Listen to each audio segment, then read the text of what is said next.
Dahil sa nasasaksihan ng marami kung paanong naranasan ng mga tao ang kahirapan at kapigatian, may mga nag-iisip kung kailan kaya magwawakas ang mundong ito.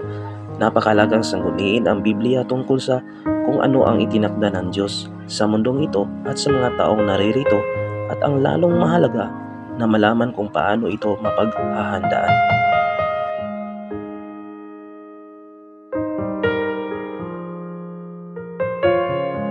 Ayon sa Gawa 17:31, siya ay nagtakda ng isang araw na kanyang ipaghuhukom sa sanglibutan ayon sa katwiran sa pamamagitan ng lalaking kanyang itinalaga.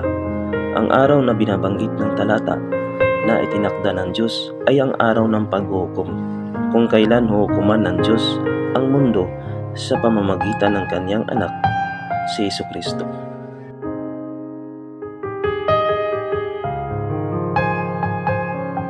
Sa araw na iyon, ang lupa at ang mga gawang nasa lupa ay pawang masusunog sa apoy, at lilipunin ang mga taong masasama.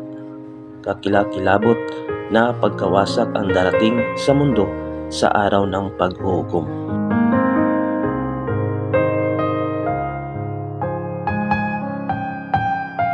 Kung paanong tiyak na naranasan ng tao ang kamatayan, tiyak din na magaganap ang araw ng paghuhukom, dahil ang Diyos na nagtakda ng kamatayan sa tao ang siya ring nagtakda ng araw ng paghuhukom.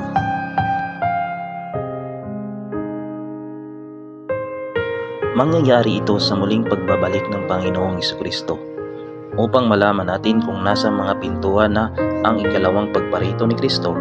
Nagbigay siya ng mga palatandaan, mga digmaan at mga alingawngaw ng digmaan, kagutom, mga salot at mga paglindol. Natupad ang lahat ng mga ito sa ating panahon, at pinatutunayan ito kahit ng Bible scholars.